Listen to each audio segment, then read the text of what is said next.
Hello guys, today we will discuss laws of motion. अरे नहीं नहीं, मजाक कर रहे हैं। आज हम बच्चों पढ़ने वाले हैं क्लास 6 का हनी सकल who did Patrick homework chapter first. तो गाइस, इस चैप्टर में आज हम रीडिंग करने वाले हैं और जो इसके क्वेश्चन आंसर्स हैं वो आपको पार्ट 2 में मिलेंगे। तो पार्ट 2 को भी देखना ना भूलें और पार्ट 2 की लिंक मैं आपको अपने बाद में दे दूँगा। तो दोस्तों, आज हम पहले पढ़ने वाले हैं हु डिड पैट्रिक्स होमवर्क। तो गाइस, इसका मैं पहला पैराग्राफ है, Patrick never did homework, too boring he said, he played hockey and is basketball and Nintendo instead. Nintendo एक वीडियो गेम होता है गाइस सबसे पहले तो, और पैट्रिक को कभी भी अपना होमवर्क करना पसंद नहीं करता था। टू उसे बहुत बोरिंग लगता था एंड हमेशा वो हॉकी खेलना और निंटेंडो और बास्केटबॉल खेलना पसंद करता था। His teachers told him, Patrick, do your homework or you won't be learning anything. And it's true, sometimes he did feel like an ignoramus. But what could he do? He hated homework. पर उसके जो teacher थे वो उससे कहते हैं कि Patrick, आप अपना होमवर्क करो तो आप कुछ नया सीखोगे, एक चीज़ लर्न करोगे। एंड इट्स ट्रू, ये सच है। But he did feel like an ignoramus. Ignoramus means होता है कि इग्नोरेंट पर्सन, यानी कि कोई इग्नोर करता है किसी चीज़ को, वो पढ़ने को मतलब इग्नोर करता रहता था कि मैं नहीं पढ़ूंगा, और उसको बहुत ही ज़्यादा बोरिंग लगता था। और लेकिन वो करे भी क्या, क्योंकि what could he do, he hated homework, वो होमवर्क बिल्कुल पसंद नहीं करता था। चैप्टर फर्स्ट पैराग्राफ में ये बताया गया है कि वो होमवर्क को पसंद नहीं करता था। एंड सेकेंड पैराग्राफ की बारी आती है दोस्तों। Then one day he found his cat playing with a little doll and he grabbed it away. To his surprise, it was not a doll. तो एक दिन क्या होता है कि पैट्रिक बैठा हुआ था तो वो देखता है कि एक उसकी जो कैट है वो एक डॉल के साथ खेल रही है और उसने उसे पकड़ा हुआ है। तो वो सरप्राइज हो जाता है कि वो it was not a doll, तो वो डॉल नहीं होती at all but a man of the tiniest side. But एक वो छोटा सा मैन होता है जो कि बहुत छोटा होता है, tiniest side. He had a little wool shirt, उसके पास वूल शर्ट है with old fashioned breeches and a high tall, breeches के साथ ओल्ड फैशनेड ब्रिचेस यानी शॉर्ट ट्राउजर्स, ब्रिचेस माने short trousers, old fashioned. And a high tall hat, एक लंबी सी हैट है, much like a witch he had, मतलब एक जो चुड़ैल होती है ना वैसे उस टाइप की जो हैट पहनती हैं विचेस जो, तो उसके जैसा ही कुछ दिख रहा है वो। ही हेल्ड सेव मी, वो कहता है कि मेरे को बचाओ बचाओ, don't give me back to the head dead cat, I will grant you a wish, I promise you that, मुझे बचा लो, मैं आपकी एक विश पूरी करूँगा। तो Patrick could not believe how lucky he was, here was the answer to all of his problems. तो पहले तो पैट्रिक सोचता है कि ये लकी नहीं होगा मेरे लिए, कि कितना लकी है या नहीं है, बट फिर बाद में सोचता है कि मेरी प्रॉब्लम्स का आंसर तो मिल ही गया मेरे को, अगर ये मेरी विश पूरी कर देगा तो मैं इससे होमवर्क करवा सकता हूँ। तो only if you do all my homework till the end of the semester that's 35 days, if you do as a good enough job I could even get A's. तो वो कहता है कि अगर तुम मेरा काम सही से करोगे तो मैं तुम्हें बचा लूँगा और तुम्हें मेरा काम 35 डेज के अंदर कंप्लीट करना होगा। Paragraph 4, the little man's face wrinkled like a dish cloth thrown in the hamper. तो डिश क्लॉथ मीन्स होता है कि जो क्लॉथ जिसको हम यूज़ करते हैं अपनी डिशेस को साफ़ करने के लिए, अपने बर्तन को साफ़ करने के लिए, जो कि पड़ा हुआ है एक basket with a lid. He kicked his legs and doubled his fist and grimace and scowled and purse his lips.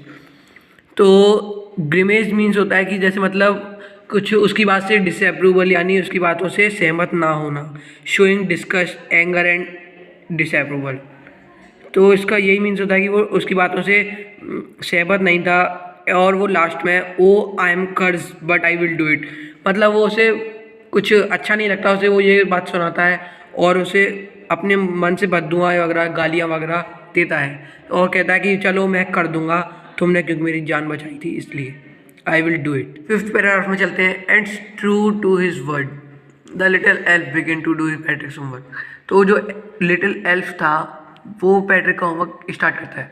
Accept there was one glitch, the elf did not always know what to do and he needed help, help me help me help me, he did say and Patrick would have to help in whatever way. Patrick उसकी help करता था क्योंकि उसे बचाया था उसने cat से। तो I did not know this word, the elf said squared while reading पैट्रिक्स homework. तो एल्फ कहता है कि मेरे को ये वर्ड नहीं पता, जब वो उसको होमवर्क करवा रहा होता है तो कहता है get me a dictionary, no words even better. तो वो कहता है कि मेरे को एक डिक्शनरी दो, मैं उसमें से देखूंगा और कुछ समझ में आऊँगा।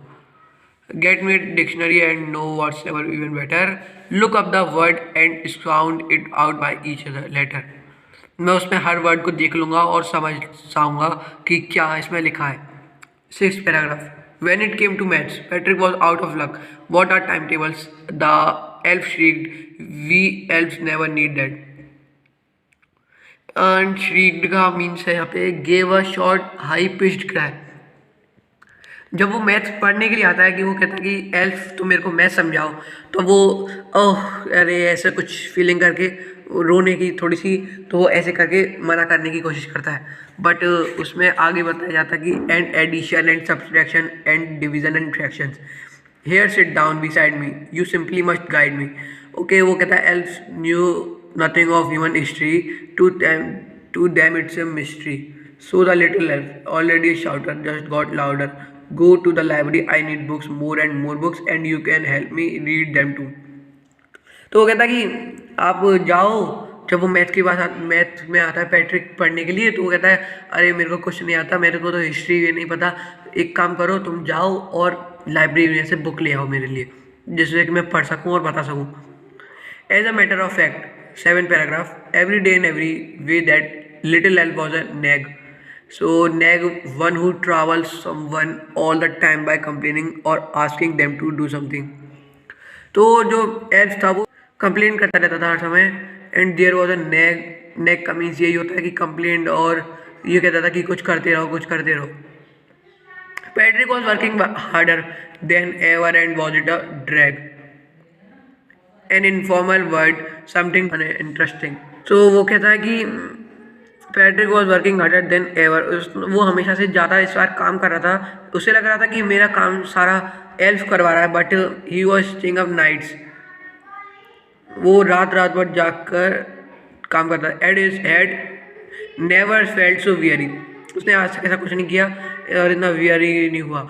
Was going to school with this eyes puffed and bleary, वो स्कूल गया विद दिस आइज, उसकी पफ्ड थी और ब्लियरी थी। Finally, the last day of school arrived and the elf was free to go. As for homework, there was no more. So he quietly and slyly slipped out to the door. Patrick got as his classmates were amazed. His teachers smiled and were full of pride. And his parents, they wondered that had happened to Patrick. He was now the model kid. Cleaned his room, did his chores, was cheerful, never rude, like he had developed a whole new attitude।